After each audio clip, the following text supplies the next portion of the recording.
அனைத்து தலைவர் பெருமக்களுக்கும் என்னுடைய பணிவார்ந்த வணக்கத்தை தெரிவித்துக் கொள்கிறேன். SIR என்னும் ஆபத்தை எதிர்கொள்வதற்கு மாண்புமிகு முதல்வர் அவர்கள் எடுத்துள்ள இந்த அவசர நடவடிக்கையை விடுதலை சிறுத்தைகள் கட்சி வரவேற்கிறது, பாராட்டுகிறது. உரிய கால அறிவிப்புகளையும் செய்துவிட்டார்கள்.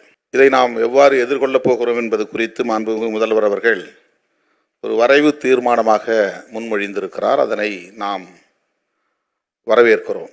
இது வாக்குரிமையை குறிவைத்து நிகழ்த்தப்படுகிற ஒரு தாக்குதல் அல்ல, குடியுரிமையை குறிவைத்து நடத்தப்படுகிற ஒரு தாக்குதல். இந்த அரசியல் புரிதல் நமக்கு தேவை. குடியுரிமையை உறுதிப்படுத்துவதற்கான ஆதாரங்களைத்தான் கேட்கிறார்கள்.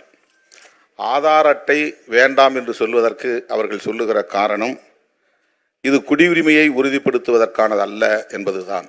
2002ஆம் ஆண்டு வாக்காளர் பட்டியலில் உங்கள் பெயர் இருந்தால் அதை பொருத்தி பார்க்க வேண்டும் என்று சொல்லுகிறார்கள். காலக்கெடு, அதாவது கால அளவை சொல்லுகிறார். 1987க்கு முன்பு பிறந்திருந்தால் பிறந்த தேதி, முகவரி, தந்தை பெயர் உள்ளிட்ட ஆதாரங்களை காட்ட வேண்டும்.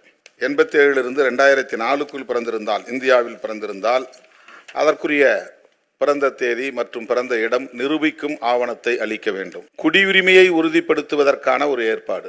ஆக இவர்கள் மறைமுகமாக தேர்தல் ஆணையத்தை பயன்படுத்தி குடியுரிமை சட்டத்தை நடைமுறைப்படுத்துவது, NRCயை உருவாக்குவது, அதுதான் இப்போ அவருடைய முக்கியமான நோக்கம். இந்த தேர்தல் வெற்றியோ அல்லது இந்த வாக்குரிமையை பறிப்பது என்பதோ அவருடைய நோக்கம் இல்லை.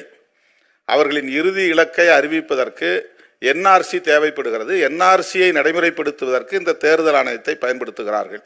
இந்த அரசியல் புரிதலோடு தான் இதை நாம் எதிர்கொள்ள இருக்கிறோம். அதாவது தேர்தல் ஆணையம் இந்த வேலையை செய்யறதுக்கு எந்த அதிகாரமும் கிடையாது. இதுக்கு பீப்புள் ரெப்ரசன்டேட்டிவ் ஆக்ட் தான் இருக்கு. அதன் மூலம் தான் வாக்காளர் பட்டியலை சரி செய்யணும். ஏற்கனவே டெலிஷன், அடிஷன், கரெக்ஷன் இந்த வேலைகள் நடந்துகிட்டு தான் இருக்குது. எல்லா காலத்திலும் நடந்திருக்குது. ஒவ்வொரு தேர்தலின் போது நடக்குது. ஒவ்வொரு ஆண்டும் தேர்தல் நேரத்தில் மட்டும் இல்லை, எல்லா ஆண்டுலையும் ஒரு குறிப்பிட்ட காலத்தில் அவங்க அறிவிக்கிறாங்க. அந்த நேரத்தில் நீங்கள் போய் வாக்காளர் பட்டியலை சரி பார்க்கலாம். டெலிஷன், அடிஷன், கரெக்ஷன்ஸ் இதெல்லாம் செய்யலாம்.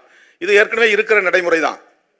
SIRங்கிறது இன்னைக்கு எதுக்காக இது கொண்டு வந்திருக்காங்க சொன்னால், அந்த குடியுரிமையை பறிப்பதற்கு NRCயை நடைமுறைப்படுத்துவதற்காகத்தான் இந்த வேலையை திட்டத்தை அவங்க அறிவிச்சிருக்கிறாங்க. இதுதான் மெயினாக நம்ம புரிந்து கொள்ள வேண்டிய மிக மிக முக்கியமான செய்தி. இதை நாம் எதிர்கொள்வதற்கு பொலிட்டிக்கலா, துணிச்சலா நாம் சில முடிவை எடுக்க வேண்டியிருக்கிறது. எனவே இந்த வாக்காளர் பட்டியலை சரி பண்ணுறது கூட கைட்லைன்ஸ் இல்லைங்கிறது ஒரு புறம். அதை விட முக்கியமாக தேர்தல் நடக்கிற அந்த காலத்தில் ஓராண்டில் இதை செய்யக்கூடாதுங்கிறது சட்டம் இருக்கு. அதுக்கான ஆக்ட் இருக்கு. முன்னால ஒரு வருஷத்துக்கு முன்னாடி நடத்தணும், அல்லது ஒரு தேர்தலுக்கு பின்னால் நடத்தணும். தேர்தல் நடத்தி முடிச்சுட்டு செய்ய சொல்லலாம். இல்லைன்னா உச்சநீதிமன்ற தீர்ப்பு வரட்டும், இந்த வழக்கு முடியட்டும், அதுக்கு பிறகு செய்யன்னு சொல்லலாம். NRCயை நடைமுறைப்படுத்துவதற்காக செய்றீங்க. அதனால இதை இப்போ நடைமுறைப்படுத்தக்கூடாது. நாங்கள் இதை கடுமையாக எதிர்க்கிறோம்.